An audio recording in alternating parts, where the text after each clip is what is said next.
Hello, guys. My name's Jill. I'm a widow who was unlucky enough to lose the love of her life at a very young age. My husband was truly my soulmate and my best friend. After he passed from a sudden illness, I heavily relied on my family for emotional support. My mom and dad were of great help, but my brother Kurt wasn't.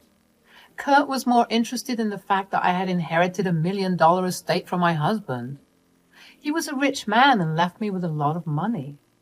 I also worked from home and got a decent salary. All in all, I was pretty well off, but that didn't matter to me. I would trade it all to get my husband back. Somehow, my brother wasn't interested in my feelings at all. Kurt had a stepdaughter, Nina, from his wife, Betty. They married 2 years ago and Betty had been living with them. Kurt and Betty used to pester me to take over some of Nina's responsibilities. They said, "Jill, your husband did leave you with a lot of money. Any ideas on what you want to do with it?" "I am least interested in thinking about the money or estate, Betty. For now, I'm trying hard to recover from my husband's death." "Yeah, I understand that, but it sure is a lot of money. You don't even have kids. You should be using it on someone important." "What do you mean, Betty? And why are you so concerned about my money?" "Relax, Jill. I was just having a discussion. You know, you have some family members who could really use some help. Nina has taken a liking to you. You should maybe spend some more time with her." "Yeah, since you don't have a child of your own, it will help you experience a little bit of motherhood. You'll be a great aunt to Nina. Think about it. Why don't I drop her off at your place when you're free?" I was really surprised by what Kurt and Betty were trying to tell me. Even our parents were ashamed of them. They scolded Kurt and Betty for making such weird plans. To be honest, I was extremely mad at my brother for thinking about taking advantage of me when I was still dealing with my husband's death. Plus, I didn't even know Nina that well for them to assume I would take her responsibility. Days passed, but Kurt and Betty never stopped trying to put Nina's responsibility on me. They often asked for money and told me how I should be helping them out more since I don't have children to spend on. I was getting really tired of their behavior. One day, I got so pissed that I told them off. I said, "You need to stop trying to pass on your child to me. Yes, I don't have children, but I am not entitled to taking care of your child." "How can you be so mean, Jill? Nina is your niece, so she is already your family. You should not talk about her that way." "Yes, exactly, Betty. She is my niece and not my child. It's not my responsibility to take care of her. It's yours and Kurt's." "Come on, Jill. You literally have so much money. Why can't you just take some of Nina's responsibilities? We can leave you at your house so that you can feel like her mother." "Listen to me, you two. I am not and never will be Nina's parent. And you two are not entitled to my money just because you have kids. I am not responsible for your parental duties towards your own kids. So don't even bother pressuring me into this." I scolded Betty and Kurt a lot that day, so they went quiet for a while. They also knew that the family was not very pleased with their behavior either. That's why things had been peaceful for some time. That was until Kurt gave us some shocking news. One morning, Kurt told us that Betty had gone missing. Apparently, she was having a mental health crisis and ran off somewhere. Kurt claimed to have informed the cops and they are now looking for Betty. I was very surprised to hear this news. Betty seemed fine to me, so I didn't know what caused her to snap all of a sudden. Anyway, days passed and there was no sign of Betty. Kurt was taking a lot of help from family to take care of Nina, who was still with him. The poor girl was crying and asking for her mother, so the family took turns being with her. She was on summer break and needed a babysitter at all times when Kurt left for work. After managing for a few days, Kurt came to me with a request. He said, "Jill, I was hoping you would help me take care of Nina. She's very young and needs a mother figure right now. I don't know when we can get hold of Betty. Nina has been crying for her mom, and I hate to leave her with a babysitter all day. Can you help me out a bit?" Sure, Kurt. My heart breaks for poor Nina. God knows where her mom is right now. I can't believe she would abandon her daughter like this. Still, I hope whatever mental health crisis she's dealing with right now gets resolved. That poor girl needs her mother. Until then, I can take care of her. Great then. I'll drop her off whenever I'm at work. She is a good kid and won't disturb you much. I'll collect her back from your house after I leave work. Thank you so much for your help, Jill. Kurt's sudden enthusiasm kind of threw me off a bit. He suspiciously didn't look like someone whose wife was missing and had left a small child. Nina had been a little distressed, but looked fine to me as well. Still, I could see that she was struggling with something, so I decided to help my brother out. No matter what beef I had with Betty, it shouldn't stop me from looking after a small child. Nina started to be around me a lot from then. Kurt dropped her off every day while he was on his way to work. Then he used to pick her up when he was off work. I actually gave him a copy of my house keys to make things easier. Thankfully, Nina settled in with me quite well. She loved being around me and was looking a lot better now. She looked a little weary at times, but it never lasted long. My house was feeling a bit full with her presence. I was fine paying for her meals and toys since I didn't want to put pressure on Kurt.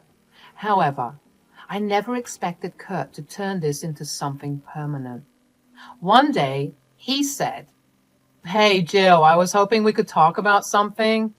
So, I see that Nina's really happy with you. When she goes home, she can't stop talking about how great her day was. She really loves you, Jill." I'm happy to know that, Kurt. She is a good child and doesn't give me any trouble. I wonder how a woman like Betty ended up having such a good kid like Nina.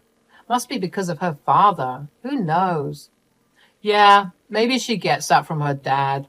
Anyway, so I have a few business trips coming up and we still are not close to finding Betty, so I was hoping Nina could be with you full time for now.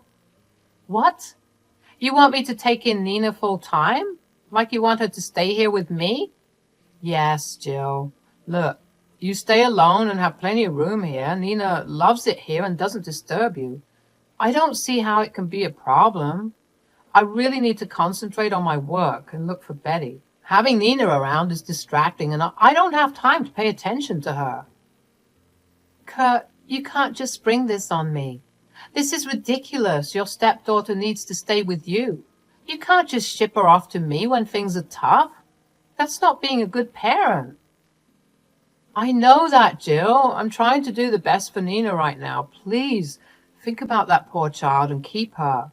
It's only for a short time. Once I get my ducks in a row, I will take her back. You won't have to worry about her anymore. Kurt kept begging and pleading with me to let Nina stay with me. I was pretty annoyed with him, but needed to think about Nina. It was true that she seemed happier with me, but taking her in-house was a big responsibility, so I wasn't sure. Somehow, Kurt involved our parents and extended family who were also pressuring me to take Nina in. They felt bad for the child and for Kurt. After being under immense pressure, I agreed to take Nina in. Kurt seemed to be very happy with this outcome. Slowly, Nina moved into my house and stayed there permanently. I set up one of the spare rooms for her and even added new furniture to accommodate her. Plus, I bought her a lot of toys and clothes. She was happy to be around me and enjoyed being at the house. I was also growing close to her. Nina considered me as one of her parents. That's why it was easy for her to tell me the truth about Kurt and Betty. Yes, it was Nina who exposed the horrible secret of her family. One day, she said, "You are so nice, Aunt Jill. I love you a lot. Dad says that you love me as well." I do love you a lot, Nina. You are almost like my own child now. Do you like being here at my house? Yes, Jill, I love being here. Mom likes coming here too. She says that one day you'll give me the house and we can all stay here together. What? What do you mean, Nina? When did your mother talk to you about this? She tells me almost every day, Jill. She told me not to tell you, but I feel bad keeping secrets. Mom doesn't want you to know that she is here. Your mom has been visiting this house? But how, Nina? I don't understand. You gave Kurt a set of your keys. Mom said that Kurt gave her those keys so that she could come and see me. When does your mom visit you, Nina? I don't see her around when I come. She visits when you are out for groceries and shopping. She usually leaves before you come home. My head was spinning with all this information. I couldn't believe how badly my brother and his wife betrayed me. I had a hard time believing what I was hearing from Nina. Yes, it's true that I left Nina with my housekeeper when I went shopping, but I had no idea that Betty was sneaking in with the house keys when the housekeeper was busy with her work. And she somehow left before I returned. The sheer calculation that Kurt and Betty used to chalk out this plan was mind-blowing. I was truly in shock. I decided to get some more information from Nina. I said, Nina, do you know why your mom is pretending to be missing? You know that she made everyone believe that she is not in the city.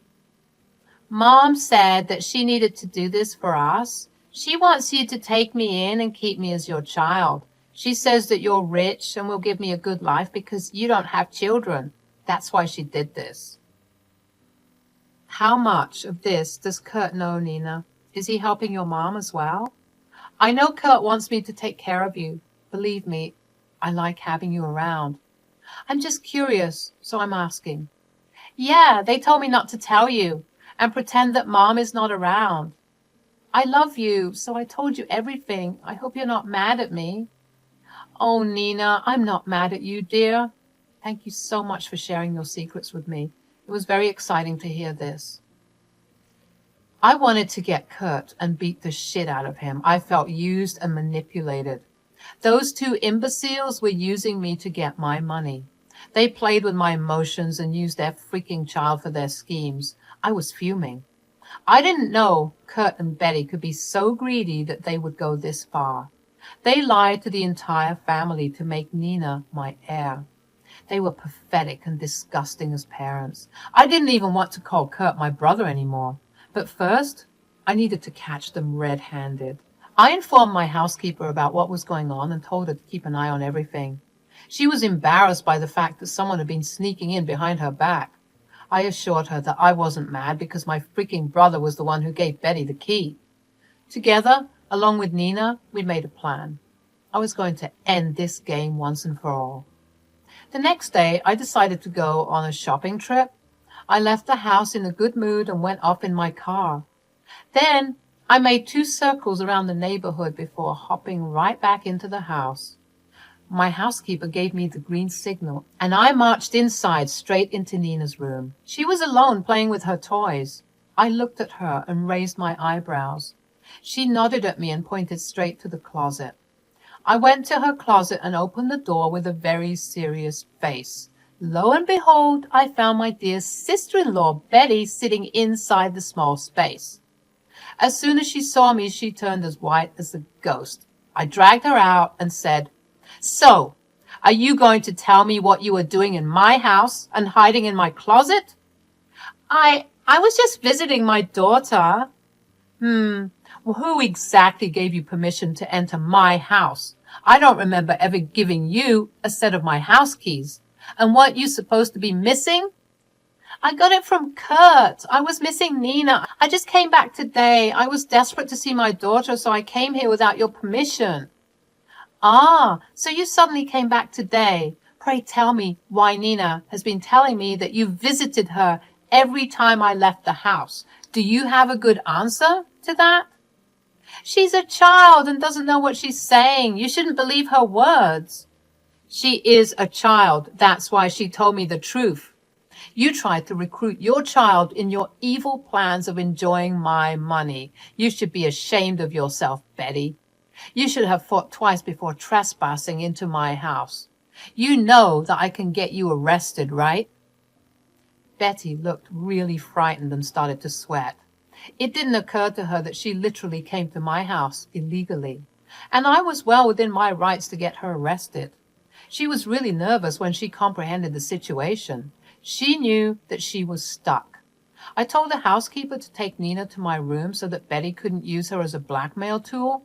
She was stuck with me for good. She said, "Jill, there's no need to get the police involved. I swear I just returned today. I just wanted to see Nina, so I begged Kurt for the keys." Is that so, Betty? Then why is Kurt saying that he still hasn't heard from you? Stop trying to twist the story, Betty. I know well enough that you and Kurt made up this plan to manipulate me. Your daughter has told me everything. Jill, you have to understand, I only had her best interest in mind. I was a poor and desperate mother who wanted her daughter to have a good life. Is that why you've been telling Nina about you all living in my house? Your daughter's a good kid, Betty. She knows that what you did was wrong. So she told me everything. You thought you could take advantage of me by using your child. Well, you are wrong. Now, I will show you what happens to people who mess with me. As soon as I said this, I could already hear the sirens in the distance. Yes, I called the cops on Betty the moment I walked in through my door. She entered my house without my permission. I was going to teach her a nice lesson. She tried to run, but I caught her and kept her in place. The cops came and took my statement. Then they arrested her. I also graciously informed them about the whole situation, which absolutely shocked them. Needless to say, they contacted CPS to have them look into the case. Since her mom was now in jail, Nina's dad would get full custody of her now. As for my brother, karma was knocking at his door too. After the cops took Betty away, I went straight to my parents. From there, we called Kurt and told him to come over. By the time he arrived, he already knew that his grand plan had been discovered. He looked embarrassed and refused to meet our eyes. I said, "Do you have anything to say for yourself, Kurt? Don't bother lying, because we are way past that now. I know the truth just as well as you do." "I'm sorry, Jill. I really did what was best for Nina. I knew that you had the means to give her a luxurious life. You are alone and don't have children, so we thought having Nina around would be good for you too." "That is bullshit, Kurt. You did this all for yourselves.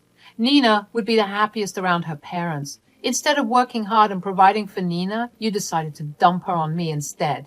You didn't care if I was alone. You only cared about who my heir would be. So you used that poor child to trap me." "Jill, please believe me. I only wanted—" "I don't care what you wanted, Kurt. The truth is that you lied to me and played with my feelings. I helped you out all the time, and this is how you treat me. From today, you are on your own. Nina is going to her father anyway. After this day, I don't have a brother, and don't even think about asking me for money again. I won't help you, even if you are dying." Kurt didn't expect me to be so hard on him. He looked shocked and immediately started to apologize and beg for forgiveness. He even tried to recruit our parents to speak for him. Instead, my parents jumped on him and berated him for being a lying and scheming witch. They also told him that they felt betrayed and wanted nothing to do with him anymore. And they promised to tell everyone what a horrible person he and Betty were. My parents were always high on morals and ethics, so my brother's greedy schemes and manipulations really set them off. They were also offended on my behalf and wanted to teach the couple a nice lesson. After they screamed at him for an hour, they ungraciously kicked him out. Kurt did show up at my door to beg me for forgiveness. My police case had indeed landed them in a lot of trouble. CPS is looking into the case, and it looks like Betty will lose custody of Nina to her ex-husband. Kurt apparently doesn't have any savings to get Betty out of jail. Her husband was already on his way to get Nina while she stayed with me for the time being. I told Kurt that he and Betty deserved whatever was happening to them. Then I shut the door on their faces. From what I hear, no one is willing to support Kurt or Betty anymore. They are alone with a nice lawsuit hanging on their head. Nina has been picked up by her father, who thanked me for taking such good care of her. I still talk to the little girl at times, but mostly my life is back to where it was.